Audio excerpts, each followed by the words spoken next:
kegiatan kami dan mempresentasikan isi proposal program sosial kami. Yang terhormat kepada Bapak Kabid Dinas Sosial beserta jajarannya, dan yang terhormat perwakilan Kepala Desa Sidomakmur, Pak Sekdes, dan Ibu Bapak yang berhadir di sini. Perkenalkan, peserta Pejuang Muda Pul Mentawai, yaitu saya Lydia Nasa Putri, panggil saja saya Lydia.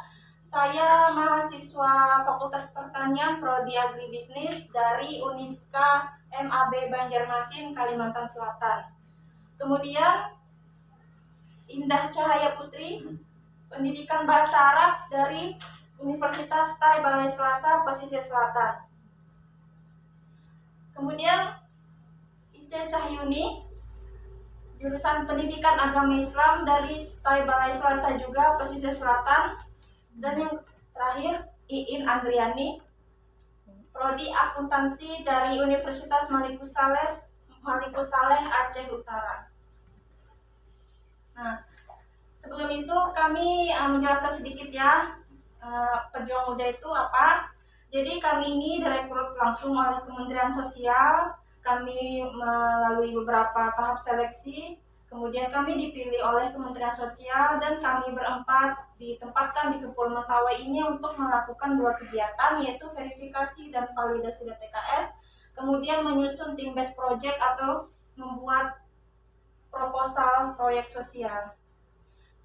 Jadi kami kemarin ada di sini melakukan validasi dan verifikasi DTKS, yaitu kami mendatangi dari rumah warga, dari rumah ke rumah menggunakan aplikasi Sabis Kemensos. Kami cek nicknya, kemudian kami jika terdata dia di DTKS, namanya akan muncul seperti ini. Jika dia tidak terdata di DTKS, nicknya tidak ditemukan. Setelah nicknya ditemukan, kami proses data, kemudian kami wawancari sedikit, ini list wawancaranya, kemudian kami foto rumahnya. Nah, kenapa tidak minta nick saja di kantor desa atau semacamnya? Karena kami itu harus memfoto rumahnya langsung. Jadi ini sejenis asesmen data, di mana kita harus mencocokkan data. Apakah data ini sesuai dari pusat dengan di lapangan? Nah, jadi untuk saat ini kami sudah memvalidasi data itu sebanyak 460 KK. Di Sidomakmur juga sudah kami data, tapi ini belum maksimal karena ada beberapa kendala yang kami alami, seperti jika kami datangi rumahnya kan nggak ada orang di rumah, sedang ke ladang mungkin. Kemudian jika cuacanya lagi hujan, kami terpaksa berhenti. Transportasi kami juga terbatas. Kemudian kami langsung saja ya menjelaskan, mempresentasikan isi proposal kami, yaitu budidaya itik petelur dan usaha rumah tangga telur asin untuk pengentasan kemiskinan dan upaya penurunan stunting di Desa Sidomakmur. Nah, jadi kami tidak hanya membuka program budidaya itik petelur saja, akan tetapi kami menjalankan agroindustrinya. Kami menawarkan solusi agroindustrinya. Kenapa? Karena hanya budidaya saja tidak cukup. Jadi untuk meningkatkan nilai tambah itu, kita laksanakan pengolahannya, yaitu pengolahan telur itik tadi menjadi telur asin.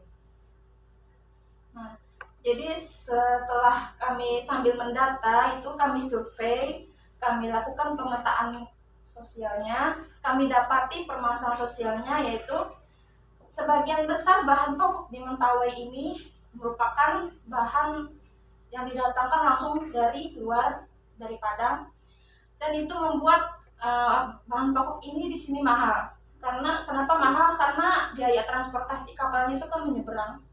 Kemudian dengan mahalnya bahan pokok ini nggak sesuai dengan kemampuan masyarakat di sini loh. Jadi pemasukan mereka itu tidak sesuai dengan harga pokok di sini. Jadi diharapkan masyarakat di Mentawai ini bisa memproduksi bahan pangan sendiri, terutama telur, karena telur sangat diperlukan untuk pemenuhan gizi. Nah, dibuktikan juga dari data Dinas Kesehatan Sumatera Barat, salah satu peningkatan gizi pada anak adalah konsumsi telur itik.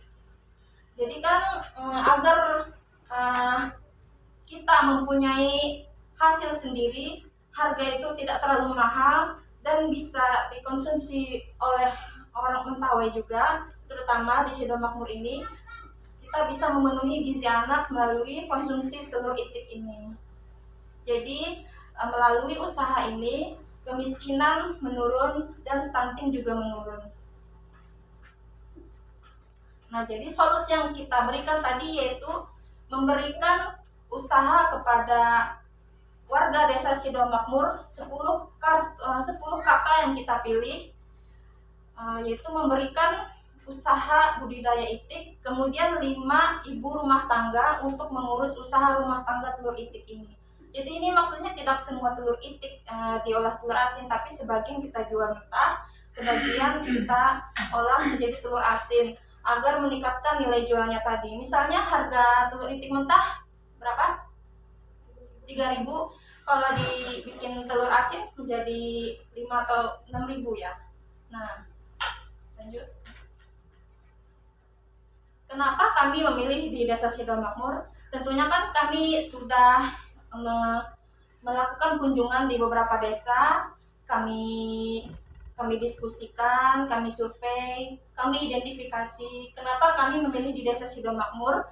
Karena ini kan hewan ternak, jadi kita harus memperhatikan kondisi ternaknya, klimatologinya, lahannya, kondisi geografisnya.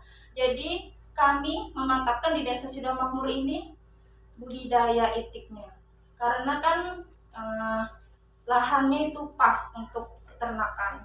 Kemudian ada tanah rawa untuk pemandian itik nanti. Kemudian lokasi rumah, dari rumah ke rumah kan berjauhan.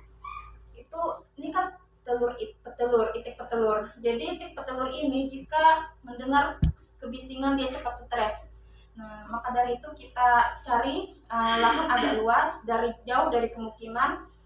Kemudian kenapa juga di Sidomakmur? Karena akses transportasi mudah, akses untuk melakukan pengawasan mudah. Jadi dekat dengan dinas-dinas nanti untuk melakukan pengawasan. Selain itu.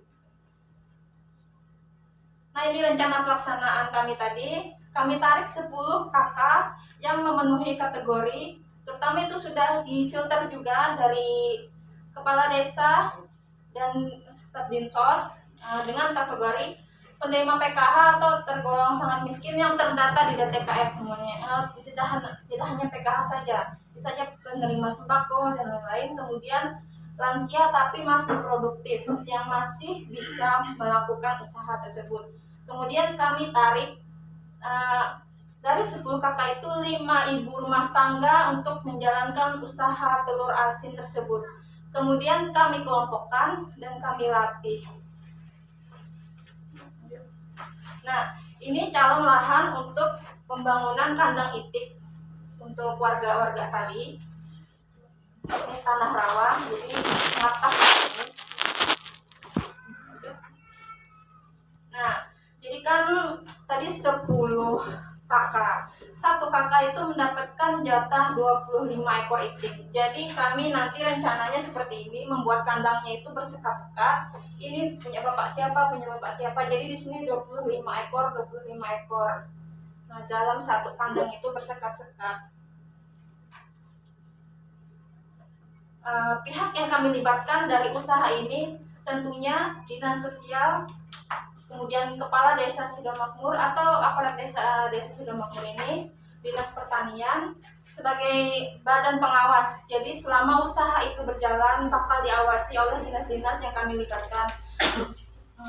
Kemudian anggaran dananya juga bisa melalui dinas-dinas terkait. Kemudian Dinas Koperasi dan UMKM juga kami libatkan untuk membantu memberikan paket pelatihan untuk keberlanjutan usaha ini dan memberikan sebuah mesin tetas telur. Jadi nanti keberlanjutan usaha ini tidak hanya menjual hasil produksi, tapi akan melakukan pembibitan untuk didistribusikan ke desa lain. Kemudian juga kami melibatkan akademisi. Akademisi ini sebagai penanggung jawab di lapangan langsung. Jadi ada 3 akademisi yang kami libatkan, yaitu penanggung jawab di bagian produksi. Jadi dia selama proses produksi itu berjalan, 1 orang ini mengawasi. Kemudian bertanggung jawab di pemasaran. Dan yang terakhir, ada yang bertanggung jawab di keuangan. Jadi dia mengurus pemasukan, pengeluaran, intinya aliran kas yang dia tanggung. Jadi realisasi dana, misalnya mendapatkan dana dari dinas sosial atau kepala desa. Nah, jadi dia yang merealisasikannya dan merekap anggarannya. Dia yang bertanggung jawab penuh. Nah, strategi penjualan hasil produksi yaitu dari mulut ke mulut dan melalui internet. Tentunya kan ini ditanggung jawabkan oleh akademisi di bagian pemasaran tadi. Jadi dia yang memasarkan, mempromosikan, kemudian bisa didistribusikan ke warung-warung terdekat, ke rumah-rumah makan untuk telur asin, dan di BUMDes. Nah, yang seperti saya bilang tadi, keberlanjutan usaha ini terutama bisa untuk desa lain. Tapi untuk saat ini kami hanya di Sidon Makmur dulu untuk pertama kalinya. Karena kan keterbatasan anggaran yang kita miliki.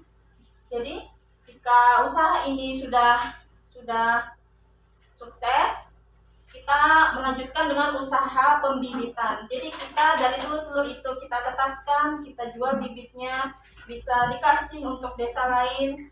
Kemudian hasil produksi juga kita bisa jual ke luar pulau.